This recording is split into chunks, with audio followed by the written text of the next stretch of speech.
सहनाववतु सहनौ भुनक्तु सह वीर्यङ्करवावहै तेजस्विनावधीतमस्तु मा विद्विषावहै। ॐ शान्ति शान्ति शान्तिः। ॐ नारायणं पद्मभुवं वसिष्ठं शक्तिं च तत्पुत्रपराशरं च व्यासं शुकं गौडपदं महान्तं गोविन्दयोगीन्द्रमथस्य शिष्यं श्रीशङ्कराचार्यमथस्य पद्मपादं च हस्तामलकं च शिष्यं तं तोटकं वार्तिककारमन्योन् अस्मद्गुरून् सन्ततमानतोऽस्मि। शङ्करं शङ्कराचार्यं केशवं बादरायणं सूत्रभाष्यकृतौ वन्दे भगवन्तौ पुनः पुनः। सूत्रभाष्यप्रणेतारं वेदान्ताव्यप्रभाकरौ वन्दे परस्परात्मानौ बादरायणशङ्करौ श्रुतिस्मृतिपुराणानाम् आलयं करुणालयं नमामि भगवत्पादं शङ्करं लोकशङ्करं नमामि भगवत्पादशङ्करं लोकशङ्करं वन्दे तं सच्चिदानन्दं यतिवर्यं महामतिं वेदान्तसारज्ञं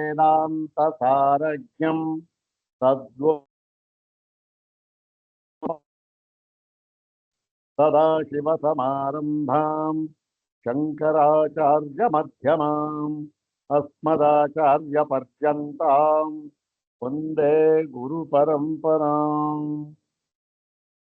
ॐ नमो ब्रह्मादिभ्यो ब्रह्मविद्यासम्प्रदायकर्तृभ्यो वंशऋषिभ्यो नमो महद्भ्यो नमो गुरुभ्यः। सर्वोपप्लवरहितः प्रज्ञानघनः प्रत्यगर्थो ब्रह्मैवाहमस्मि ब्रह्मैवाहमस्मि अधीहि भगवो ब्रह्म श्रीमच्छङ्कर भगवत् पूज्यपादमहासद्गुरुभ्यो नमः। श्री श्री सच्चिदानन्देन्द्र सरस्वती सद्गुरुभ्यो नमः। ओ ब्रह्माणं विदधाति पूर्वं ओ वै वेदांश्च प्रहिणोति तस्मै ब्रह्मदेवमात्मबुद्धिप्रकाशम् मुमुक्षुर्वै शरणमहं प्रपद्ये। ॐ शान्ति शान्ति शान्तिः। अग्रे उपस्थितेभ्यः भवद्भ्यः सर्वेभ्यो जिज्ञासुभ्यः हार्दां नमस्कारान् समर्पयामि। ब्रह्मसूत्र शांकर भाष्ये तृतीयाध्याये द्वितीये पादे षट् सूत्रात्मकेऽस्मिन् प्रथमे संध्याधिकरणे तदुपनिबद्धं चतुर्थं सूत्रं द्विवारं पठित्वा सूत्रार्थं तद्भाष्यभागं च तदवशिष्टभाष्यभागं च यथाचार्यानुग्रहं विचारयामः। इदं सूत्रं पादादितोपि चतुर्थं सूत्रमेव। सर्वाग्रे शंकर भगवत् पूज्यपादानां प्रशस्ति श्लोकमेकं पठित्वा तेषां पादारविन्दयोः शिरसा प्रणिपत्य अनुग्रहं च प्राप्य प्रकृतं चतुर्थं सूत्रं तदवशिष्टभाष्यभागं च यथाचार्यानुग्रहं विचारयामः। अग्रे तावत् श्री श्री शंकर भगवत् पूज्यपादानां प्रशस्ति श्लोकमेकं द्विवारं पठामः। ॐ राजाधिराज पदवीं सद्य प्राप्नोति दीनधौरेयः यस्यापाङ्गालोकात् ತಮಹಂ ಪ್ರಣಮಾಮಿ ಶಂಕರಾಚಾರ್ಯಂ.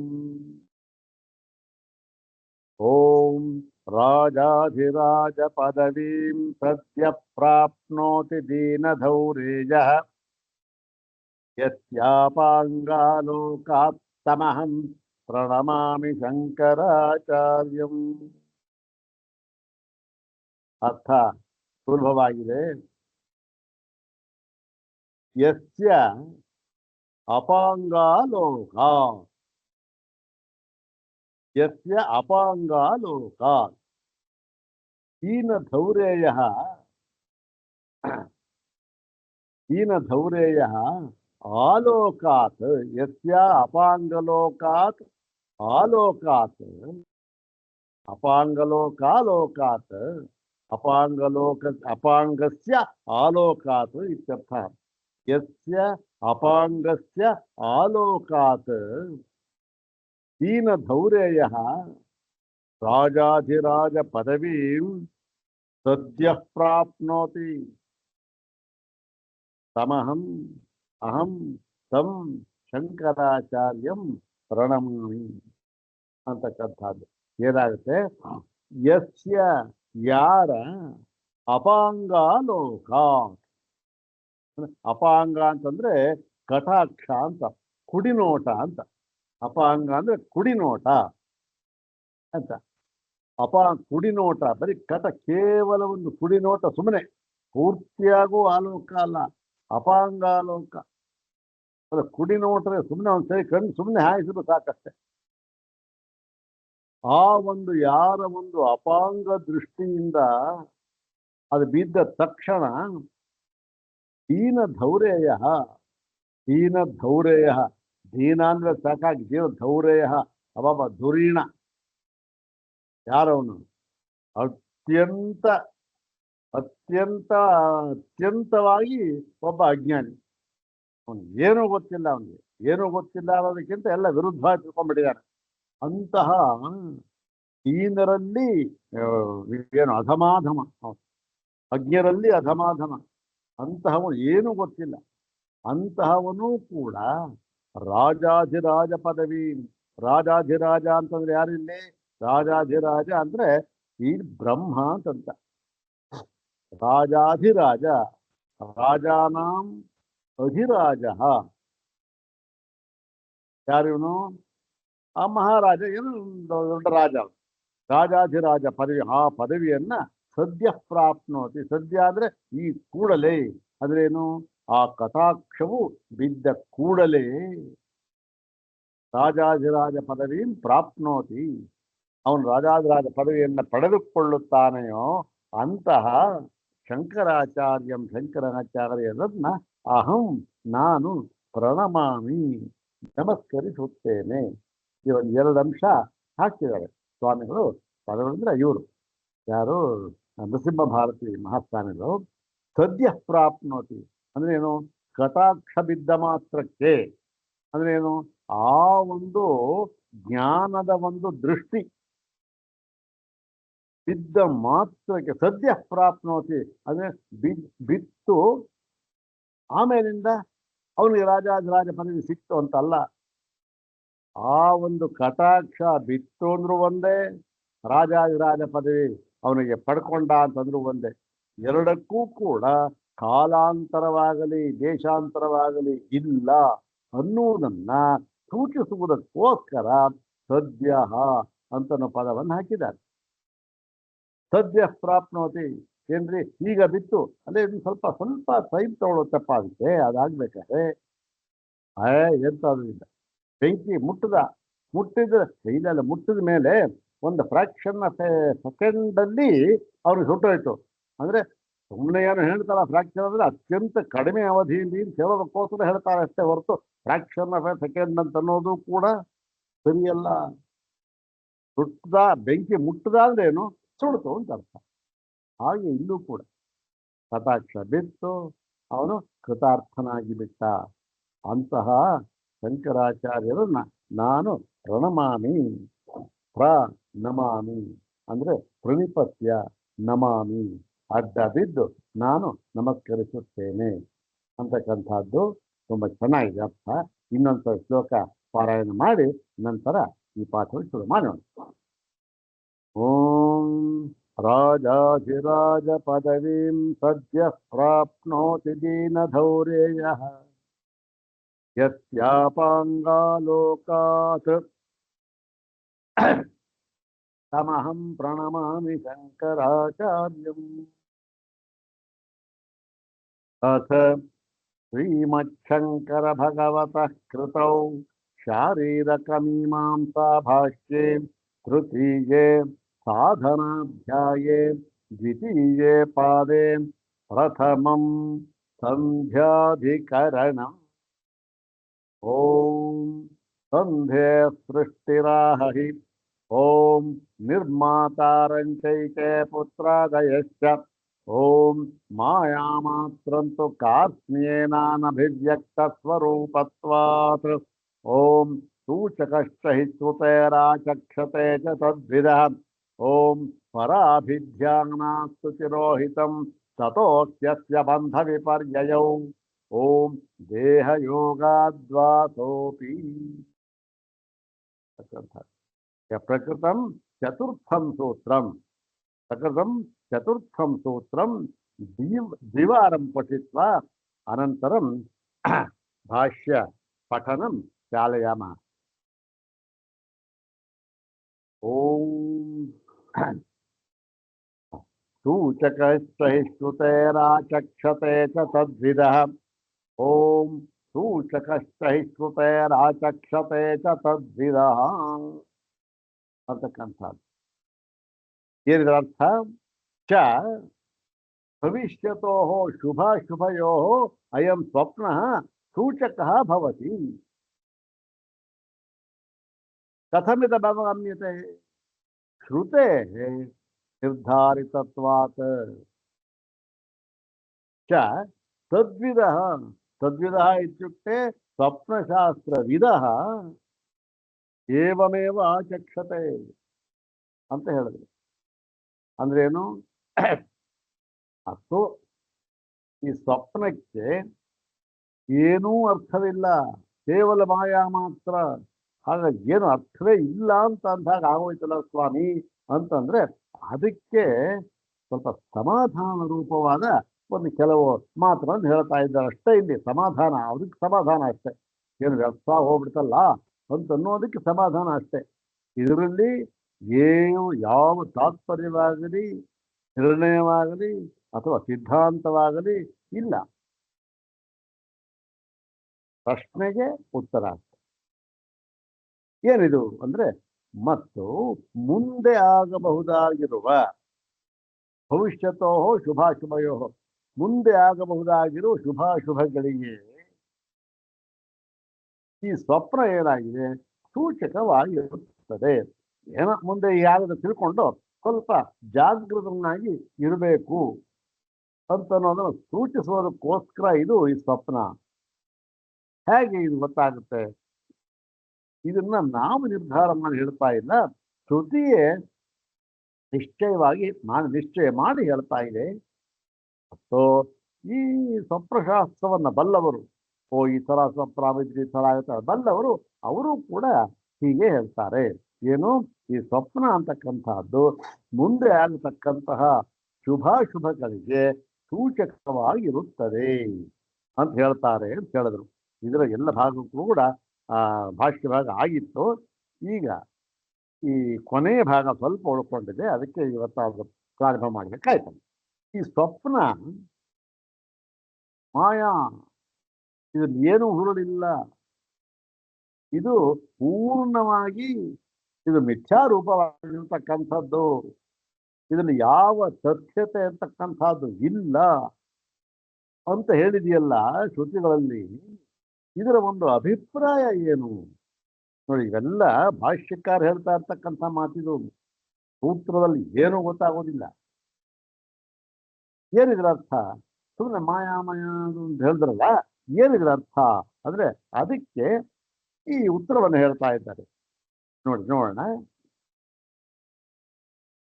ಇದರ ತನಕ ಈ ಒಂದು ಭಾಗ ಸ್ವಪ್ನ ಸೂಚಕ, ಅಶುಭಾಶುಭಗಳ ಸೂಚಕ ಅವೆಲ್ಲ ಆಗಿತ್ತು. ಈಗ ಇನ್ನೊಂದು ಮಾತು ಹೇಳ್ತಾ ಇದ್ದಾರೆ. ಮಾಯಾಮಯ ಅಂತಂದ್ರೆ ಏನು? ನಚ ವಿಯದಾದಿ ಸರ್ಗಸ್ಯಾಪಿ ಆತ್ಯಂತಿಕಂ ಸತ್ಯತ್ವಂ ಅಸ್ತಿ. ನೋಡಪ್ಪ, ಕೇವಲ ಈ ಒಂದು ಇಲ್ಲಿ ಕನಸಿನಲ್ಲಿ ಸ್ವಪ್ನದಲ್ಲಿ ಯಾವುದು ತೋರ್ತಾ ಇದೆ ಅದು ಮಾಯಾಮಯ ಅಂತ ನಾವು ಹೇಳ್ತಾ ಇದ್ದೇವೆ. ಇದು ಸರಿ, ಪ್ರಕೃತ ಸರಿ. ಆದರೆ ನಿಜವಾಗಿ ಏನಾಗ್ತಾ ಇದೆ ಗೊತ್ತೇನು? ವಿಯದಾದಿ ಸರ್ಗಸ್ಯಾಪಿ. ವಿಯದಾದಿ ಸರ್ಗ ಅಂದ್ರೇನು? ವಿಯದಾದಿ ಅಂತಂದ್ರೆ ವ್ಯೋಮ, ಆಕಾಶ.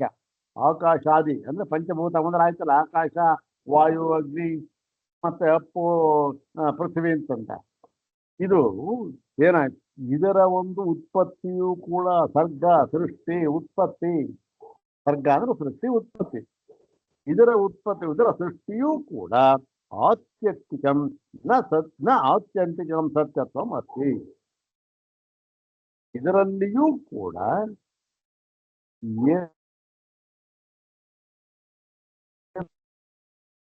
ಇಲ್ಲ ಅಂತ ಹೇಳಿ ಪ್ರತಿಪಾದಿತಂ ಹಿ ತದನನ್ಯತ್ವಮಾರಂಭಣ ಶಬ್ದಾದಿಭ್ಯ ಇತ್ಯರ್ಥ. ಸಮಸ್ತಸ್ಯ ಪ್ರಪಂಚಸ್ಯ ಮಾಯಾ ಮಾತ್ರತ್ವಂ. ಕೇವಲ ಇಲ್ಲಿ ಈ ಒಂದು ಸ್ಥಿತಿಯಲ್ಲಿ ಆಗ್ತಾ ಇರತಕ್ಕಂಥ ಸ್ವಪ್ನ ಒಂದು ಸ್ಥಿತಿ ಅಂತ ಏನಿದೆ, ಸ್ವಪ್ನ ದಶೆ ಅಂತ ಏನಿದೆ, ಅದರಲ್ಲಿ ತೋರ್ತಾ ಇರತಕ್ಕಂಥದ್ದು ಮಾತ್ರ ಮಾಯಾ ಮಾತ್ರ ಅಂತ ನಾವು ಹೇಳ್ತಾ ಇಲ್ಲಪ್ಪ. ಮತ್ತೇನು? ಸಮಸ್ತಸ್ಯ ಪ್ರಪಂಚಸ್ಯ ಮಾಯಾ ಮಾತ್ರತ್ವಂ. ಈ ಒಂದು ಪ್ರಪಂಚ ಅದೇನು? ಪ್ರಪಂಚ ಅಂದ್ರೆ ವಿಸ್ತಾರವಾಗಿ ತೋರ್ತಾ ಇರತಕ್ಕಂಥದ್ದು ಯಾವುದು? ಏನ್ ತೋರ್ತಾ ಇದೆಯಲ್ಲ ಅವೆಲ್ಲವೂ ಕೂಡ ಏನಾಗಿದೆ? ಕೇವಲ ಮಿಥ್ಯಾರೂಪವಾಗಿದೆ ಎಂಬುದನ್ನ ನಾವು ಅದಾಗಲೇ ಇಲ್ಲಿ ತದನನ್ಯತ್ವಮಾರಂಭಣ ಶಬ್ದಾದಿಭ್ಯ ಅಂತ ನಮ್ಮ ಸೂತ್ರದಲ್ಲಿ ಯಾವುದದು? ಆರಂಭಣಾಧಿಕರಣ. ಹೋಗ್ತಾನೆ. ಆರಂಭಣಾಧಿಕರಣದಲ್ಲಿ ಸುಮಾರು ಒಂದು 7-8 ಸೂತ್ರಗಳಲ್ಲಿ ಅದನ್ನು ವ್ಯಾಖ್ಯಾನ ಮಾಡ್ತಾ ನಾವು ಅದನ್ನು ಹೇಳಿದ್ದೇವೆ. ಏನು? ಎಲ್ಲವೂ ಕೂಡ ಸತ್ಯ ಏನೇನು ತೋರ್ತಾ ಇದೆ ಎಲ್ಲವೂ ಕೂಡ ಮಾಯಾ ಮಾತ್ರವೇ. ಯಾವುದರಲ್ಲೂ ಕೂಡ ಪರಮಾರ್ಥ ಸತ್ಯತ್ವ ಎಂಬುದಾಗಿ ಇಲ್ಲ. ಅದರಿಂದ ಏನ್ ನಿರ್ಧಾರ ಆಯಿತು? ಎಲ್ಲೂ ಕೂಡ ಈ ದ್ವೈತ ಪ್ರಪಂಚದ ಸುಳಿವು ಕೂಡ ಇರೋದಿಲ್ಲ ಪರಮಾರ್ಥವಾಗಿ. ಅಷ್ಟೆ.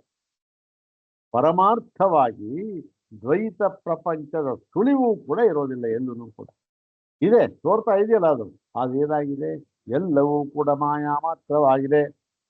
ಅದು ಹೇಗೆ ಮಾಯಾ ಮಾತ್ರವಾಗಿದೆ ಎನ್ನುವುದನ್ನ ನಾವು ಶ್ರುತಿ, ತರ್ಕ ಮತ್ತೆ ಅನುಭವ ಪ್ರಮಾಣಗಳಿಂದ ಆ ಒಂದು ಆರಂಭಣಾಧಿಕರಣದಲ್ಲಿ ನಾವು ಅದಾಗಲೇ ಪ್ರತಿಪಾದಿಸಿರುತ್ತೇವೆ. ಇದು ಹೇಳಿ ಪ್ರಾಗ್ತು ಬ್ರಹ್ಮಾತ್ಮತ್ವ ದರ್ಶನಾತ್. ನೋಡಿ, ಇದು ಮುಖ್ಯವಾದ. ಪ್ರಾಗ್ತು ಬ್ರಹ್ಮಾತ್ಮತ್ವ ದರ್ಶನಾತ್ ವಿಯದಾದಿ ಪ್ರಪಂಚೋ ವ್ಯವಸ್ಥಿತ ರೂಪೋ ಭವತಿ.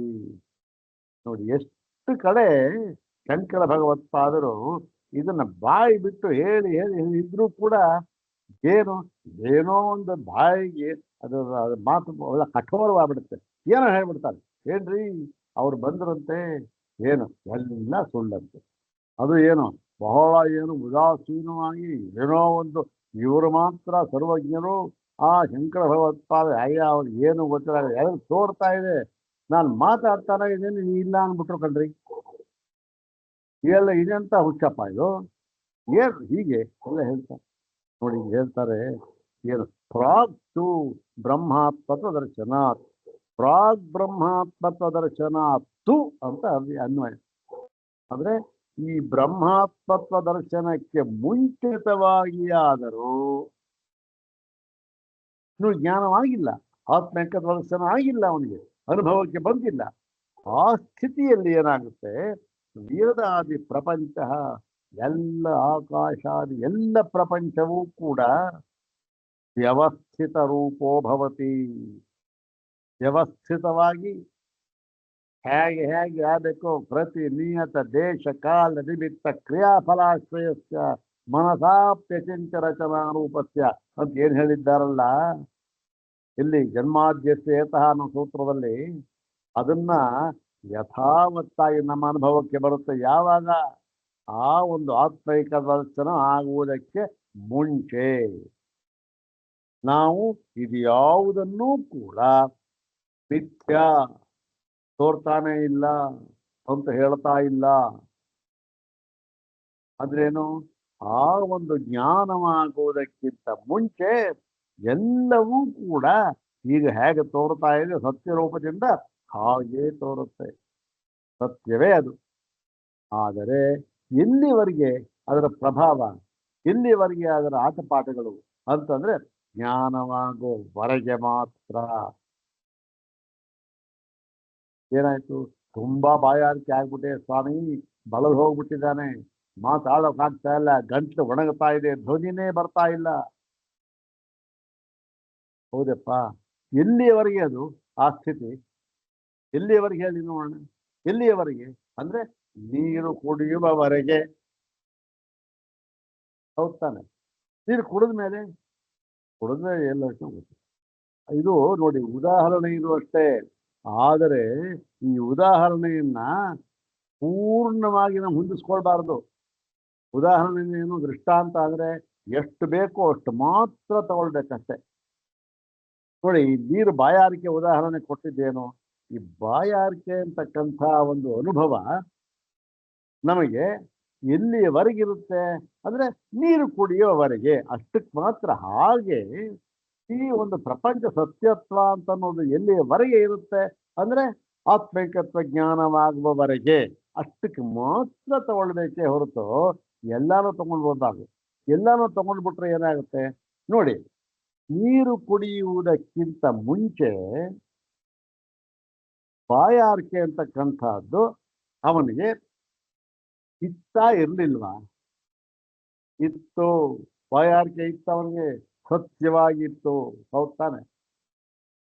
ಹಾಗೆ ಇಲ್ಲಿ ಏನಾಗಿದೆ, ದೃಷ್ಟಾಂತದಲ್ಲಿ ಅದನ್ನು ಕೂಡ ತಗೊಂಡ್ಬಿಡ್ಬಾರ್ದು.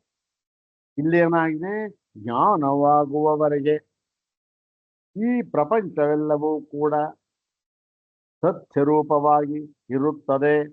ಅಂದ್ರೆ ಜ್ಞಾನವಾಗುವವರೆಗೆ ಇರುತ್ತದೆ, ಜ್ಞಾನವಾದ ಮೇಲೆ ಇರೋದಿಲ್ಲ. ಜ್ಞಾನವಾಗೋದಕ್ಕಿಂತ ಮುಂಚೆ ಇತ್ತು. ಯಾವುದು? ಬಾಯಾರಿಕೆ ದೃಷ್ಟಾಂತ. ನೀರು ಕುಡಿಯೋದಕ್ಕೆ ಅಂತ ಮುಂಚೆ ಬಾಯಾರಿಕೆ ಇತ್ತು, ನೀರು ಕುಡಿದ ಮೇಲೆ ಹೋಯಿತು.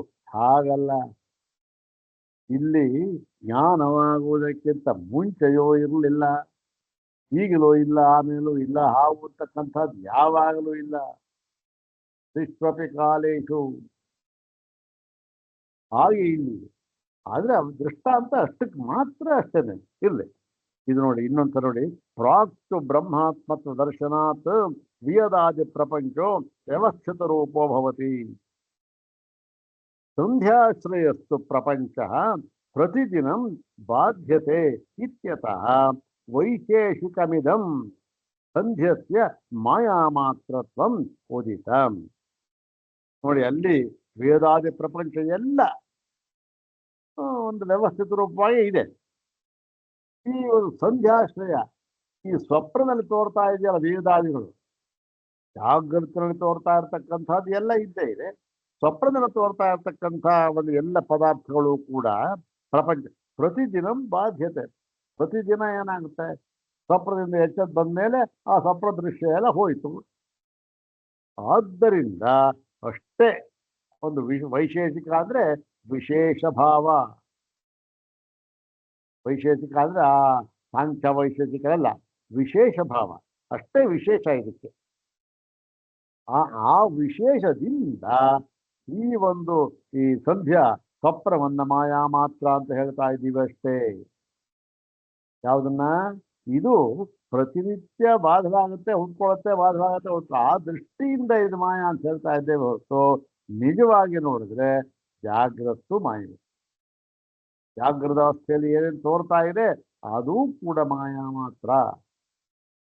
ಮತ್ತೆ ಇಲ್ಲಿ ಸಂಧ್ಯೆ ಸೃಷ್ಟಿದ ಸಂಧ್ಯಾ ಸ್ವಪ್ನ ದಶೆ ಮಾಯಾ ಅಂತ ಹೇಳ್ಬಿಟ್ಟು ಅದು ಯಾಕೆ ಹೇಳ್ತಾ ಇದ್ದೇವೆ ಅಂದ್ರೆ ಅದು ಸತ್ಯ, ಇದು ಮಿಥ್ಯ ಅಂತ ಈ ದೃಷ್ಟಿಯಿಂದ. ಅದರಲ್ಲಿ ಒಂದು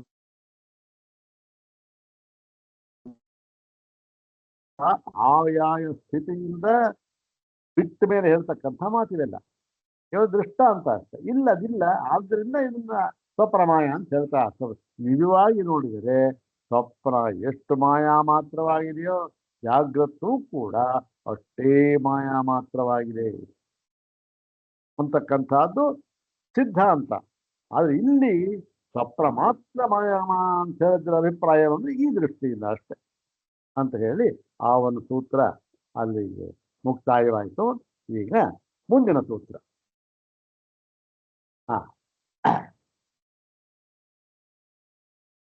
ಸಂಧ್ಯಾಧಿಕರಣೆ ಪ್ರಥಮೆ ಸಂಧ್ಯಾಧಿಕರಣೆ ಇದಂ ಪಂಚಮಂ ಸೂತ್ರಂ ಚತುರ್ಥಂ ಸೂತ್ರಂ ಸಮಾಪ್ತಂ ಇದಂ ಪಂಚಮಂ ಸೂತ್ರಂ ಓಂ ಪರಾಭಿಧ್ಯಾನಾತ್ತು ತಿರೋಹಿತಂ ತತೋಕ್ಯಸ್ಯ ಬಂಧ ವಿಪರ್ಯಯೌ ಓಂ ಪರಾಭಿಧ್ಯಾನಾತ್ತು ತಿರೋಹಿತಂ ತತೋಕ್ಯಸ್ಯ ಬಂಧ ವಿಪರ್ಯಯೌ. ಪರಾಭಿಧ್ಯಾನಾತ್ ಪರ ಅಭಿಧ್ಯಾನಾತ್ ಅಂದ್ರೆ ಪರಸ್ಯ ಅಭಿಧ್ಯಾನಾತ್ ಪರಸ್ಯ ಇತ್ಯುಕ್ತೆ ಪರಮಾತ್ಮನಃ ಪರಬ್ರಹ್ಮಣಃ ಇತ್ಯರ್ಥ. ಪರಸ್ಯ ಅಭಿಧ್ಯಾನಾತ್ ಪರಾಭಿಧ್ಯಾನಾತ್ ಪರಾಭಿಧ್ಯಾನಾತ್ ಒಂದೇ ಸಮಸ್ತ ಪದ. ಪರಾಭಿಧ್ಯಾನಾತ್ ತು ತಿರೋಹಿತಂ ತತಃ ಹಿ ಅಸ್ಯ ಬಂಧ ವಿಪರ್ಯಯೌ ಇತಿ ಸಪ್ತಪದಾತ್ಮಕಮಿದಂ ಸೂತ್ರಂ. ಅನ್ವಯಸ್ತು ಏವಂ ವರ್ತತೆ. ಪಶ್ಯಾಮಃ. ಪರಾಭಿಧ್ಯಾನಾತ್ ಇತ್ಯುಕ್ತೆ ಪರಮೇಶ್ವರಾಭಿಧ್ಯಾನಾತ್ ಪರಮೇಶ್ವರಸ್ಯ ಅಭಿಧ್ಯಾನಾತ್ ತಿರೋಹಿತಂ ತಿರೋಹಿತಂ ಅಂದ್ರೆ ಮರೆಯಾಗೋದು. ತಸ್ಯ ತಿರೋಹಿತಂ ಅಂದ್ರೆ ತಸ್ಯ ಜೀವಸ್ಯ ತಿರೋಹಿತಂ ಯಾವುದು ಅಂದ್ರೇನು?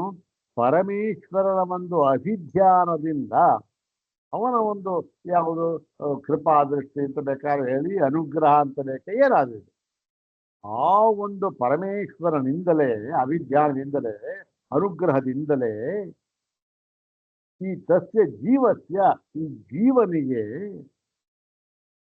ಏನಾಗಿರುತ್ತೆ? ಈ ಒಂದು ತಿರೋಹಿತಂ ಆ ಒಂದು ಈ ತಿರೋಹಿತ ಅಂದ್ರೆ ಮುಚ್ಚಲ್ಪಟ್ಟಿರ್ತಕ್ಕಂಥ ಅಂತ. ಮುಚ್ಚಲ್ಲಿ ಅಂದ್ರೆ ಮರೆಯಾಗಿರ್ತಕ್ಕಂತಹ ಯಾವುದದು ಮರೆಯಾಗಿರೋದು? ಜ್ಞಾನೈಶ್ವರ್ಯಾದಿ ಬಲಂ ಅಂದ್ರೇನು? ಮರೆಯಾಗಿರ್ತಕ್ಕಂತಹ ಜ್ಞಾನ ಐಶ್ವರ್ಯ ಮೊದಲಾದ ಯಾವುದು ಪರಮೇಶ್ವರನ ಲಕ್ಷಣಗಳು ಏನಿದೆಯೋ ಅದೆಲ್ಲವೂ ಕೂಡ ಇವನಿಗೂ ಇದೆ. ಇವನು ಪರಮೇಶ್ವರನಿಗಿಂತ ಯಾವ ಭಿನ್ನನಲ್ಲ. ಇವನು ಪರಮೇಶ್ವರನೇ. ಆದರೆ ಏನ್ರಿ ಪರಮೇಶ್ವರ ಎಷ್ಟೊಂದು ಕಷ್ಟಪಡ್ತಾ ಇದೀವಲ್ಲ ನಾವು ಅಂದ್ರೆ ಅದು ಇಲ್ಲಪ್ಪ. ಆ ಒಂದು ಆ ಜ್ಞಾನೇಶ್ವರ್ಯ ಬಲ ಇದೆಯಲ್ಲ ಅದು ಮರೆಯಾಗಿ ಹೋಗಿದೆ. ಯಾಕೆ ಮರೆಯಾಗಿ ಹೋಗಿದೆ? ಸ್ವರೂಪ ಜ್ಞಾನ ಇಲ್ಲ, ಮರೆಯಾಗಿ ಹೋಗಿದೆ ಅಂತೀರಿ. ಅಜ್ಞಾನದಿಂದ ಮರೆಯಾಗಿ ಹೋಗಿದೆ. ಇಂತಹ ಮರೆಯಾಗಿ ಹೋಗಿರ್ತಕ್ಕಂಥ ಜ್ಞಾನ ಐಶ್ವರ್ಯಾದಿ ಬಲವು ಪರಾಭಿಧ್ಯಾನಾತ್ ಪರಮೇಶ್ವರನ ಒಂದು ಅಭಿಧ್ಯಾನದಿಂದ ಅನುಗ್ರಹದಿಂದ ಏನಾಗುತ್ತೆ? ಆವಿರ್ಭವತಿ. ಇದೆಲ್ಲ ಸೇರಿಸ್ಕೊಳ್ಬೇಕು.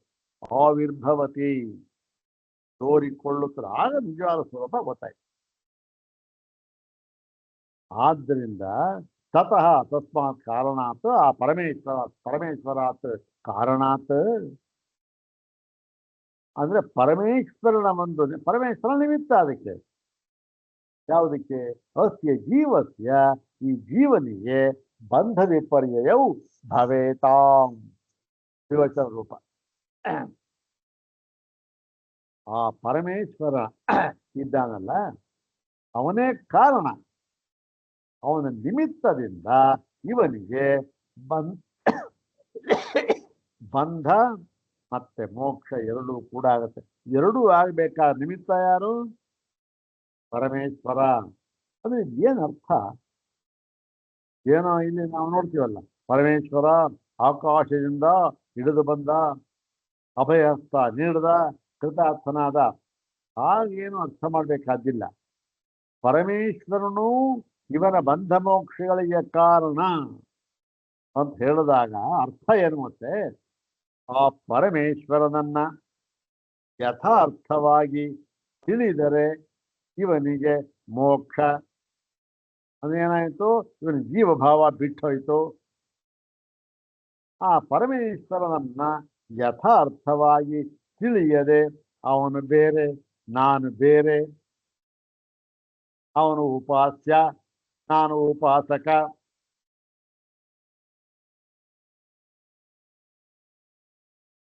ಅವನು ಪ್ರಭು, ಏನೋ ಇದೆಯಲ್ಲ, ಹೀಗೆ ಇಲ್ಲ. ಹೀಗೆ ಬೇರೆಯಾಗಿ ತಿಳಿದುಕೊಂಡಾಗ ಏನಾಗುತ್ತೆ? ಆವಾಗ ಬಂಧ. ಹೀಗೆ ಇವರ ಬಂಧ ಮೋಕ್ಷಗಳಿಗೆ ಕಾರಣ ಪರಮೇಶ್ವರ ಅಂದ್ರೆ ಈ ಅರ್ಥ. ಅವನು ಸರಿಯಾಗಿ ತಿಳ್ಕೊಂಡ್ರೆ ಉದ್ಧಾರ ಆಗ್ತಾನೆ, ಮೋಕ್ಷವನ್ನು ಪಡೀತಾನೆ. ತಿಳ್ಕೊಳ್ದೇ ಇದ್ರೆ ಸಂಸಾರ ಅಷ್ಟೆ. ತಿಳ್ಕೊಂಡ್ರೆ ಮೋಕ್ಷ, ತಿಳ್ಕೊಳ್ದೇ ಇದ್ರೆ ಸಂಸಾರ. ಹೀಗಾಗಿ ಸಂಸಾರಕ್ಕೂ ಮತ್ತೆ ಮುಕ್ತಿಗೂ ಏನ್ ಕಾರಣ ಆಯ್ತು? ಪರಮೇಶ್ವರ ಕಾರಣ. ಈ ದೃಷ್ಟಿಯಿಂದ ಪರಮೇಶ್ವರನನ್ನ ಕಾರಣ ಅಂತ ಹೇಳ್ತಾರೆ ಹೊರತು ಪರಮೇಶ್ವರನು ಅದು ಬೇಡ. ಬಿಡಿ, ಪುರಾಣಗಳಲ್ಲಿ ಅವೆಲ್ಲ ಬರುತ್ತೆ. ಅದು ನಾವು ಅದಕ್ಕೆ ಅದ್ರ ಮಾತು ಬೇಡ, ಅದನ್ನೇ ಅಲ್ಲಿಗಳಿಯುವುದು ಇಲ್ಲ. ನಾವು ಇರ್ಲಿ, ಅದ್ರ ಪಡಗದಿರ್ಲಿ ಅಷ್ಟೇ ಹೊರತು ಏನೋ ಪರಮೇಶ್ವರ ಬಂದ್ಬಿಟ್ಟ ಇದ್ದಕ್ಕಿದ್ದಂಗೆ ಅವನಿಗೆ ಏನೋ ಒಂದು ಅಭಯಸ್ಥ ಹೊರಬಿಟ್ಟ, ಅದೆಲ್ಲ ಒಂದು ಕಥೆ ಇರ್ಲಿ, ಪರವಾಗಿಲ್ಲ. ಅದು ಇಲ್ಲಿ ಈ ಸೂತ್ರ, ಈ ನ್ಯಾಯ ಪ್ರಸ್ಥಾನದಲ್ಲಿ ನಾವು ಅರ್ಥ ಮಾಡುವಾಗ ಈ ಅರ್ಥ ಮಾಡಬೇಕು. ಪರಮೇಶ್ವರನೇ ಜೀವನ ಬಂಧ ಮೋಕ್ಷಗಳಿಗೆ, ಸಂಸಾರ ಮೋಕ್ಷಗಳಿಗೆ ಕಾರಣ ಅಂತ ಹೇಳಿದೇನು? ಈ ಜೀವ ಇದ್ದಾನಲ್ಲ, ಅವನು ಆ ಪರಮೇಶ್ವರನನ್ನ ಯಥಾರ್ಥವಾಗಿ ಅರ್ಥ ಮಾಡಿಕೊಂಡರೆ ಆಗ ಮೋಕ್ಷ, ಇವನು ಮುಕ್ತಿ ಆಗುತ್ತೆ. ಎಲ್ಲಿಂದ? ಸಂಸಾರಿತ್ವದಿಂದ ಮುಕ್ತಿ. ಪರಮೇಶ್ವರ ಅರ್ಥ ಮಾಡ್ಕೊಳ್ಳದೆ ಇದ್ರೆ ಏನು ಬಂಧ? ಅದಕ್ಕೆ ಅವನ ಕಾರಣ ಅಂತಾರೆ ಅಂತ ಹೇಳಿ ಇದು ಒಂದು ಸೂತ್ರ. ಇದು ನೋಡಿ, ಅಥಾಪಿ ಸ್ಯಾತ್ ಪರಸ್ಯೈವ ತಾವತ್ ಆತ್ಮನಃ ಅಂಶೋ ಜೀವ ಅಗ್ನೇರಿವ ವಿಸ್ಫುಲಿಂಗ. ಇದು ಈ ಶಂಕರ ಭಗವತ್ಪಾದ ಏನ್ ಮಾಡ್ತಾ ಇದ್ದಾರೆ ಇಲ್ಲಿ ನೋಡಿ. ಈ ಸಾಮಾನ್ಯ ಜನಗಳಿದ್ದಾರಲ್ಲ, ಅವರಿಗೆ ಈ ಒಂದು ಅಭಿಪ್ರಾಯ ಕೂಡ ಬರಬಹುದು. ಇಲ್ಲಿ ಇಂಥವನೇ ಪೂರ್ವ ಪಕ್ಷಿ ಅಂತೇನು ಹೇಳಿಲ್ಲ. ಯಾರಿಗೆ ಆದರೂ ಕೂಡ ಈ ಅಭಿಪ್ರಾಯ ಬರಬಹುದು. ಯಾರಿಗೆ ಆದ್ರೂ ಏನು, ನಮ್ಮನ್ನು ಸೇರಿಸ್ಕೊಂಡು ನಮಗೂ ಬರುತ್ತೆ ಇದು ಈ ಒಂದು ಸಂಶಯ.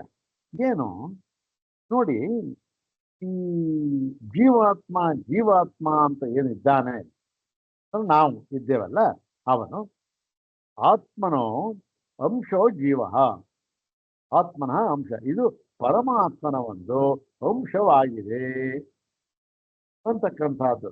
ಇವೆಲ್ಲ ಏನು ತತ್ವ ತಿಳ್ಕೊಳ್ಳೋದಕ್ಕೆ ಕೇಳ್ತಕ್ಕಂಥ, ಉಪಯೋಗಿಸ್ತಕ್ಕಂಥ ಕೇವಲ ಮಾತು ಬಿಟ್ಟರೆ ಇನ್ನೇನು ಇಲ್ವಲ್ಲ ಬೇರೆ ವಿಧಾನ ಅಂತ. ಇದು ಏನಾಗಿದೆ? ಈ ಒಂದು ಪರಮೇಶ್ವರನ ಅಂಶ ಜೀವ ಅಂತೇಳಿ ಹೇಗೆ ಏಕೆ ಶ್ರುತಿಯ ಬಲವೂ ಇದೆ. ಹೇಗೆ ಅದು ಹಿಂದೆ ಹೇಳಿದ್ರಂತ, ಯಥಾ ಸುದೀಪ್ತಾತ್ ಪಾವಕಾದ್ ವಿಸ್ಫುಲಿಂಗಾ ಸಹಸ್ರಶಃ ಪ್ರಭವಂತೆ ಸ್ವರೂಪಾ. ಅದೇನು? ಅಗ್ನೇರಿವ ವಿಸ್ಫುಲಿಂಗ ಅಂತ. ಅಗ್ನಿಯಿಂದ ಪ್ರಜ್ವಲ್ಯಮಾನವಾಗಿ ಉರಿತಾ ಇದೆ, ಅದನ್ನ ಕಿಡಿಗಳು ಹೊರಡುವಂತೆ ಇದು ಅಂಶ. ಹಾಗೆ ಕಿಡಿಗಳ ಅಂಶ ತಾನೆ ಇದು ಅಂತ. ಏತತ್ರೈವಂ ಸತಿ ಯಥಾ ಅಗ್ನಿ ವಿಸ್ಫುಲಿಂಗಯೋ ಸಮಾನೇ ದಹನ ಪ್ರಕಾಶನ ಶಕ್ತಿ ಭವತಃ ಏವಂ ಜೀವೇಶ್ವರಯೋರಪಿ ಜ್ಞಾನೇಶ್ವರ ಶಕ್ತಿ ಭವತ ಏವ. ಇದು ನಮಗೂ ಸಂಶಯ ಬಂದ್ಬಿಡುತ್ತೆ. ಸರಿ, ನೀವು ಈ ಜೀವ ಅಂತಕ್ಕಂಥದ್ದು ಏನು ಇಲ್ಲ, ಇದು ಪರಮೇಶ್ವರನ ಒಂದು ಅಂಶವೇ ಇದು ಅಂತ ಹೇಳ್ಬಿಟ್ರೆ ಹೇಗೆ? ಬೆಂಕಿಯಿಂದ ಕಿಡಿಗಳು ಬಂದಂತೆ ಈ ಜೀವರು ಬಂದಿದ್ದಾರೆ. ಸಹಸ್ರಶಃ ಪ್ರಭವಂತೆ ಸ್ವರೂಪ ಸ್ವರೂಪ, ಅದೇ ರೂಪ ಅದೇನು, ಅದೇ ಲಕ್ಷಣ ಗುಣ ಇರತಕ್ಕಂಥ ಕಿಡಿಗಳು ಬರುತ್ತವಲ್ಲ. ಹೀಗಾಗಿ ಬಿಟ್ರೆ ಈಗ ಅಗ್ನಿ ಜಾಜ್ವಾಲ ಉರಿತಾ ಇದೆ, ಕಿಡಿ ಬಂತು. ಆ ಅಗ್ನಿಗೂ ಕಿಡಿಗೂ ಈ ದಹನ ಮತ್ತೆ ಪ್ರಕಾಶನ ಶಕ್ತಿ ಅಂತಕ್ಕಂಥದ್ದು ಅದಕ್ಕೂ ಇದೆ. ತಾರತಮ್ಯ ಇರ್ಬೋದು, ಅದ್ರ ಜೋರಾಗಿರ್ಬೋದು, ಮತ್ತೆ ಇದರಲ್ಲಿ ಸ್ವಲ್ಪ ಇರಬಹುದು ಕಿಡಿಯಲ್ಲಿ. ಆದ್ರೆ ಆ ಶಕ್ತಿ ಅಂತೂ ಇದ್ದೇ ಇದೆ. ಹೇಗೆ ಗೊತ್ತಾಗುತ್ತೆ? ಸಣ್ಣ ಕಿಡಿ ಕಣ್ರಿ, ಅಲ್ಲಿ ನಿಂತಿದ್ದ, ಬಿದ್ದ್ಬಿಡ್ತು, ತಿರುಗಿ ಶರ್ಟ್ ಹಾಕಿದ್ದ, ಇಷ್ಟ ತೂತಾಗೋಯ್ತು. ನಮ್ಮ ಅನುಭವದಲ್ಲಿ ಇದೆ. ಅಂದ್ರೆ ಏನಾಯ್ತು? ಇದಕ್ಕೂ ಕೂಡ, ಆ ಸಣ್ಣ ಕಿಡಿಯೂ ಕೂಡ ದಹನ ಶಕ್ತಿ ಇರ್ತಕ್ಕಂಥದ್ದು ಇದ್ದೇ ಇದೆ.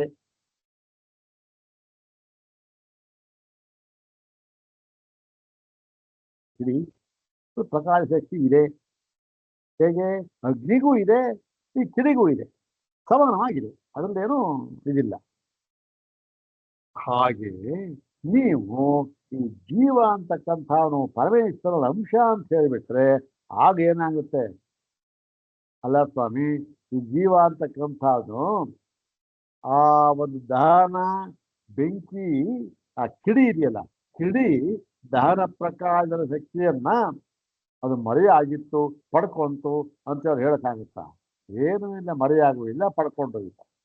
ಹಾಗೆ ಇಲ್ಲಿಯೂ ಕೂಡ ಈ ಪರಮಾತ್ಮನ ಅಂಶ ಅಂತ ಹೇಳ್ಬಿಟ್ರೆ ಇವ್ರು ಪಡ್ಕೋಬೇಕಾದ್ದು ಇಲ್ಲ, ಜ್ಞಾನ ಐಶ್ವರ್ಯ ಮರೆಯಾಯ್ತು ಅಂತೂ ಇಲ್ಲ, ಏನೂ ಇಲ್ಲ. ಬೆಂಕಿ ಕೇಳಿ ನೋಡಿ, ಹೋಗ್ತಾನೆ. ಅಲ್ಲಿ ಏನಾಯ್ತು ನೋಡಿ ಸ್ವಾಮಿ, ಇಲ್ಲಿ ತನಕ ನೀವು ಏನ್ ಹೇಳಿದ್ರು ಅವೆಲ್ಲವೂ ಕೂಡ ಏನಾಯ್ತು? ಎಲ್ಲ ಬಿದ್ದೋಯ್ತು. ಯಾಕೆ? ಸಮಾನ ಶಕ್ತಿತ್ವಾತ್. ಯಾರಿಗೆ? ಜೀವ ಪರಮೇಶ್ವರಯೋ. ಈ ಜೀವ ಮತ್ತು ಪರಮೇಶ್ವರ ಇದೆಲ್ಲ ಅದಕ್ಕೆ ಯಾವಾಗ ಅಂಶಾಂಶಿ ಭಾವವನ್ನು ಒಪ್ಪಿಕೊಂಡಾಗ, ಅಂಶ ಒಪ್ಪಂತೀವಾಗುತ್ತೆ. ಇದು ನಾ ಪರಮೇಶ್ವರ ಅಂಶ. ಯಾಕೆ? ಜೀವ ಅಂತಕ್ಕಂಥವನು ಸ್ವತಂತ್ರವಾದ ಅಸ್ತಿತ್ವ ಅಂತಕ್ಕಂಥದ್ದು ಇಲ್ಲ ಅವನಿಗೆ.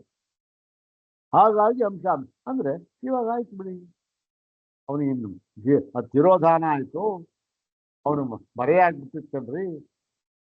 ಇವಾಗ ಆ ಒಂದು ಪರಮೇಶ್ವರ ಜ್ಞಾನದಿಂದ ಅದು ತಿರ್ಗ ಆವಿರ್ಭಾವ ಆಯ್ತು. ಅದು ಏನಿದೆ ಆವಿರ್ಭಾವನ ಹೋಗಿರ್ತಾರ ಆಟ. ಕಿಡಿಗೆ, ಬೆಂಕಿ ಕಿಡಿಗೆ ಪ್ರಕಾಶ ದಹನ ಶಕ್ತಿ ಹೋಗಿತ್ತು ಕಣ್ರಿ, ಈಗ ಬಂತು ಅಂತ ಹೇಳಕ್ಕಾಗತ್ತಾ? ಏನಿಲ್ಲ. ಹಾಗೆ ಇದು ಒಂದೋದೇ ಇಲ್ಲ ಸ್ವಾಮಿ ಬಟ. ಜೀವೇಶ್ವರಿಗೂ ಸಮಾನ ಶಕ್ತಿ ಇದೆಯಲ್ಲ, ಜ್ಞಾನೇಶ್ವರ ಶಕ್ತಿ. ಇನ್ ಪರಮೇಶ್ವರ ಏನ್ ಕಾರಣ ಪಡ್ಕೊಳ್ಳೋದಿಕ್ಕೆ? ಪಡ್ಕೊಳ್ಳೋದು ಇಲ್ಲ, ಹೋಗುವುದಿಲ್ಲ. ತತಶ್ಚ ಜೀವಸ್ಯ ಜ್ಞಾನೈಶ್ವರ್ಯ ವಶಾತ್ ಸಾಂಕಲ್ಪಿಕಿ ಸ್ವಪ್ನೆ ತಥಾದಿ ಸೃಷ್ಟಿ ಭವಿಷ್ಯತಿ ಇತಿ. ನೋಡಿ ಎಲ್ಲಿ ಬಂದ್ಬಿಟ್ಟ ಇಲ್ಲಿಗೆ. ಏನ್ ಹೇಳಿದ್ರು? ಇಲ್ಲಿಯ ತನಕ ಏನು ಈ ಒಂದು ಈ ಸ್ವಪ್ನದಲ್ಲಿ ರಥಾದಿಗಳ ಸೃಷ್ಟಿ ಅಂತಕ್ಕಂಥದ್ದು ಯಾವುದೂ ಇಲ್ಲ, ಅಲ್ಲಿ ಹಾಗೇ ಇಲ್ಲ. ನ ತತ್ರ ರಥಾ ರಥಯೋಗ ಅಂತ ಇದೆಯಲ್ಲ, ಇದನ್ನ ಮುಖ್ಯಾರ್ಥದಲ್ಲಿ ತಗೋಬೇಕು. ರಥಾಹ ರಥಯೋಗ ಅಂತಕ್ಕಂಥದ್ದನ್ನ ಗೌಣಾರ್ಥದಲ್ಲಿ ತಗೋಬೇಕು. ನರಥಾಹ ನರಥಯೋಗ ಅನ್ನೋದನ್ನ ಮುಖ್ಯಾರ್ಥಗಳು ಅಂತ ಹೇಳಿದ್ರಲ್ಲ, ಪ್ರಸಿದ್ಧ ಮಾಡಿದ್ರು. ಈಗ ಏನ್ ಮಾಡ್ಬಿಟ್ಟ, ಒಂದೇ ಒಂದು ಇದನ್ನು ಎತ್ತು ಹಾಕ್ಬಿಟ್ಟ. ಏನಂತ ಹೇಳ್ತಾರೆ ನೋಡಿ. ಹಾಗಾಗಿ ಈ ಯಾವಾಗ ಜೀವ ಪರಮೇಶ್ವರ ಅಂತಕ್ಕಂಥವರಿಗೆ ಈ ಅಂಶ, ಇವರು ಅಂಶಿ ಅಂತಕ್ಕಂಥ ಭಾವ ಹೇಳಿದ್ರು, ಆಗ ಇವನಿಗೆ ಜ್ಞಾನ ಐಶ್ವರ್ಯಾದಿ ಬಲ ಅಂತಕ್ಕಂಥದ್ದು ಸಮಾನವಾಗಿ ಇದ್ದೇ ಇದೆ. ಹಾಗಾಗಿ ಏನಾಗಿದೆ ಇವನಿಗೆ, ಜೀವನ್ಗೆ ಇಡೀ ಪ್ರಪಂಚ ನಾಮರೂಪಾಭ್ಯಾಂ ವ್ಯಾಕೃತಸ್ಯ ಅನೇಕ ಕರ್ತೃಭೋಕ್ತೃ ಸಂಯುಕ್ತಸ್ಯ ಪ್ರತಿನಿಯತ ದೇಶಕಾಲ ನಿಮಿತ್ತ ಕ್ರಿಯಾಫಲ ಅಷ್ಟೇ. ಆ ಪ್ರಪಂಚ ಸೃಷ್ಟಿ ಮಾಡೋದಕ್ಕಾಗದೇ ಇರಬಹುದು, ಆದರೆ ತನ್ನ ಕನಸಿನಲ್ಲಿ ರಥಾದಿಗಳನ್ನು ಸೃಷ್ಟಿ ಮಾಡತಕ್ಕಂತ ಸಾಮರ್ಥ್ಯ ಇದೆ. ಹೇಗೆ? ಬೆಂಕಿಯ ಕಿಡಿಗೆ ಏನಾಗುತ್ತೆ, ಒಂದು ಕಬ್ಬಿಣದ ತುಂಡಿದೆ, ಅದನ್ನ ಸುಟ್ಟು ಕರಗಿಸುವ ಶಕ್ತಿ ಬೆಂಕಿ ಕಿಡಿ ಇಲ್ಲ. ಆದ್ರೆ ಏನಾಗುತ್ತೆ, ಸಿಲ್ಕ್ ಶರ್ಟ್ನ ತೂತ್ ಮಾಡೋ ಶಕ್ತಿ ಇದೆ, ಸುಟ್ಟು ಹಾಕೋ ಶಕ್ತಿ ಇದೆ. ಅಂದ್ರೆ ಆ ಒಂದು ಜ್ವಾಲೆಗೆ ಕಬ್ಬಿಣನು ಕೂಡ ಕಲಿಸ್ತಕ್ಕಂಥ ಶಕ್ತಿ ಇದೆ. ಅವನು ಪರಮೇಶ್ವರ ಇರ್ಲಿ ಬಿಡಿಸ್ತಾನೆ. ಈ ಬೆಂಕಿ ಕಿಡಿ ಇದು ಅಂಶ, ಇದು ಬರೀ ಕೇವಲ ಒಂದು ಈ ಸಿಲ್ಕ್ ಶರ್ಟ್ನ ಸುಡುತ್ತೆ ಅಷ್ಟೇ. ಹಾಗೆ ಇವನೂ ಕೂಡ ಏನಾಗಿದ್ದಾನೆ, ಸ್ವಪ್ನದಲ್ಲಿ ರಥಾದಿಗಳನ್ನ ಸೃಷ್ಟಿ ಮಾಡ್ಕೊಳ್ತಾರೆ ತನ್ನ ಸ್ವಪ್ನದಲ್ಲಿ ಬಿಟ್ಟರೆ.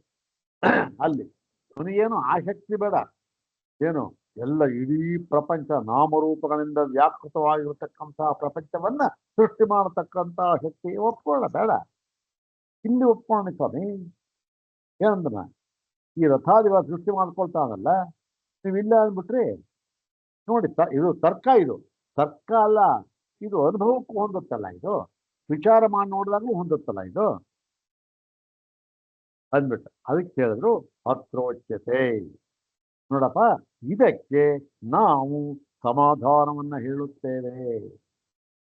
ಇದು ಈ ಸೂತ್ರ ಭಾಷೆ ಇರತಕ್ಕಂಥ ಬಿಗಿ. ಮತ್ತೆ ಆ ಒಂದು ಶಂಕರ ಭಗವತ್ಪಾದರ ಒಂದು ಆ ಒಂದು ಏನು ಹೇಳ್ಬೋದು, ಏನು ನಿಷ್ಠೆ, ಸ್ಥೈರ್ಯ ಮತ್ತೆ ಆ ಒಂದು ಜ್ಞಾನ ಅಂತಕ್ಕಂಥದ್ದು ಈ ಸೂತ್ರ ಭಾಷೆಯಲ್ಲಿ ಅದು ಪರಿಷತ್ ಭಾಷೆ, ಗೀತಾ ಭಾಷೆ ಅಂತಕ್ಕಂಥವಾಗಿದೆ, ಇಲ್ಲ ಅಂತಲ್ಲ.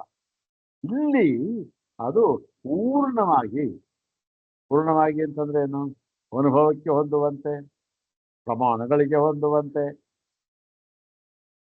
ಇಲ್ಲಿ ಸಿದ್ಧ ಮಾಡಿ ತೋರಿಸಿದ್ದಾರೆ. ಇಲ್ಲಿ ಇದರಿಂದ ಅವರು ಎಂತಹ ಬ್ರಹ್ಮಜ್ಞಾನಿಗಳು ಅಂತಕ್ಕಂಥದ್ದನ್ನ ಇಲ್ಲಿ ನಾವು ನೋಡ್ಬೋದು. ಈಗ ಇದಕ್ಕೆ ಏನ್ ಮಾಡ್ತಾರೆ, ಇದಕ್ಕೆ ನೋಡಪ್ಪ, ಇದಕ್ಕೆ ಉತ್ತರವನ್ನ ಹೇಳುತ್ತೇವೆ. ಇದು ಈ ಪೂರ್ವಪಕ್ಷ ಯಾರು ಹಾಕಿದ್ದಲ್ಲ, ಇದು ಇದನ್ನ ಸಮಾನವಾಗಿ ಇಲ್ಲಿ ಹಾಕೊಂಡ್ಬಿಟ್ರು ಶಂಕರ ಭಗವತ್ಪಾದ. ಏನು ಇದು ಕೇವಲ ಸಾಂಖ್ಯರಿಗೋ ಅಥವಾ ವೈಶೇಷಿಕರಿಗೋ ಅಥವಾ ಚಾರ್ವಾಕರಿಗೋ ಅಥವಾ ಇನ್ನೊಬ್ಬರಿಗೂ ಆಗ್ತಕ್ಕಂಥದ್ದಲ್ಲ ಇದು. ಇದು ನಮಗೂ ಆಗ್ತಾ ಇದೆಯಲ್ಲ. ಈಗ ಈ ತರ್ಕ ಸರಿ ಹೊಂದುತ್ತಲ್ಲ, ಅಂಶಾಂಶ ಭಾವ ಅಂತ ಹೇಳಿದಾಗ ಅದನ್ನು ಗುಣ ಲಕ್ಷಣ ಇದ್ದೇ ಇರತಕ್ಕಂಥದ್ದು. ಆ ಶಕ್ತಿ ಇದ್ದೇ ಇರಬಹುದು, ಒಂದು ಸ್ವಲ್ಪ ಶಕ್ತಿ ಇರುತ್ತೆ ಅಷ್ಟೇ. ಹಾಗೆ ಇದಕ್ಕೇನು ಸ್ವಾಮಿ ಹೇಳ್ತೀವಿ, ನೀವು ಇಲ್ಲಿ ತನಕ ಸಂಪ್ರದಾಯ ಮಾಯಾ ಅಂತ ಹೇಳಿ, ಎಲ್ಲಿ ಮಾಯಾ, ಅಲ್ಲಿ ಸೃಷ್ಟಿ ಮಾಡ್ಕೋತಾನ ಜೀವ ಅಂತ. ಅದಕ್ಕೆ ಅತ್ರೋಚ್ಯತೆ ಸತ್ಯಪಿ ಜೀವೇಶ್ವರಯೋ ಅಂಶಾಂಶಿತ್ವೇ ಪ್ರತ್ಯಕ್ಷಮೇವ ಜೀವಸ್ಯ ಈಶ್ವರ ವಿಪರೀತ ಧರ್ಮತ್ವಂ. ನೋಡಿ, ಇಲ್ಲಿ ಅನುಭವ ಪ್ರಮಾಣವನ್ನ ಮುಖ್ಯವಾಗಿ ಹೇಳಿದ್ರು ಭಗವತ್ಪಾದ. ನೋಡಪ್ಪ, ತರ್ಕಕ್ಕೆ ಹೊಂದುತ್ತೆ ನಿಂದು ವಾದ, ಗೊತ್ತಾಯ್ತೇನಪ್ಪ, ಮತ್ತೆ ಈ ಒಂದು ಶ್ರುತಿ ಪ್ರಮಾಣಕ್ಕೂ ಹೊಂದುತ್ತೆ. ಆದರೆ ಏನಾಗಿದೆ, ಈ ಒಂದು ಅನುಭವ ಅಂತಕ್ಕಂಥದ್ದಕ್ಕೆ ಹೊಂದೋದಿಲ್ಲ. ಹೇಗೆ ಅಂತಕ್ಕಂಥದ್ದಕ್ಕೆ ನಾವು ಹೇಳ್ತೇವೆ ಅಂತ ಹೇಳಿ ಅದರ ಮುಂದೆ ಹೇಳ್ತಾರೆ. ಅದನ್ನ ನಾಳೆ ನೋಡೋಣ.